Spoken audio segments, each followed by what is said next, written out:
اهلا بيكم في حلقه جديده من تشانل فوش في الجول. النهارده هنتكلم على حاجه مختلفه. النهارده اول حلقه في الشانل هنتكلم فيها على المحليات، وهنتكلم عن ماتش امبارح اللي كان بين الزمالك وفيوتشر. فلو عجبتك الحلقه ما تنساش تعمل لايك وكومنت سبسكرايب وبس كده. يلا بينا نبدا. الزمالك لحد دلوقتي مع انك فيريرا لعب 3 ماتشات في الدوري، لعب المقاولين ولعب فيوتشر ولعب سيراميك كليوباترا. سيراميك كليوباترا ماتش الزمالك ما كانش احسن اداء فيه، ولكن كان مفهوم انها اول ماتش.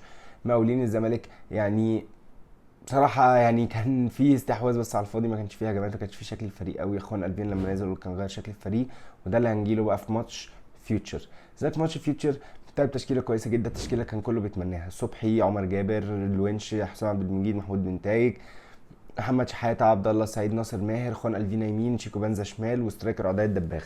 التشكيله كانت كويسه جدا. انا بصراحه كنت بتمنى التشكيله دي اللي تحصل، ولكن كان ممكن حد مكان عبد الله السعيد زي ادم كايد او كده، ودي كانت تفرق او شكل الفريق. ولكن منطقي برضه ان عبد الله السعيد بدا الخبره واللي واخد على الفرقه واخد على اجواء الدوري، لسه ادم كايد برضه ما دخلش في الاجواء دي.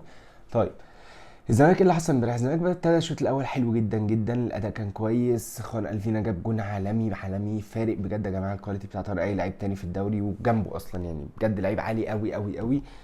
وجاب الجون الاولاني، ضيع الجون التاني لما العرضيه اللي لعبها شيكو بنزا ليه. فريق كان كويس، ده بدايه سخنه قوي مش عارف ايه بتاع، لحد ما فيوتشر بدا يخش في الماتش. هجمه في هجمه، الدنيا بدات تخش. الشوط الاولاني انتهى مش افضل بدايه، الزمالك تراجع شويه، ولكن الشوط التاني ابتدى الزمالك. المدرب عمل حركه، شيكو بنزا كان زي مهاجم تاني ناحيه اليمين كده، جاب جون من كوره عملها خال الفينا ليه برضو. حته كانت كويسه قوي بصراحه، فرقت مع الفريق. وجي منها جون اولاني بغلطه يعني عظيمه من ابو جبل اللي بنشكره جدا من هنا يعني. ف الزمالك امبارح كمجمل اداء ما كانش كويس. مودرن بعد الجون ده مسكوا الماتش 100%. جون غلطه من محمود الونش، كوره خبطت فيه ودخلت، كوره ما كانتش مفهومه. ولكن الزمالك يعني ما كانش افضل حاجه خالص في الدنيا امبارح. ايه بقى اللي حصل؟ يانيك فيريرا بصراحه لحد دلوقتي مدرب ما قدمش احسن اداء خالص للزمالك. الزمالك مش بيقدم اداء كويس، وانا مش فاهم الاختيار ليه وقع عليه لحد دلوقتي.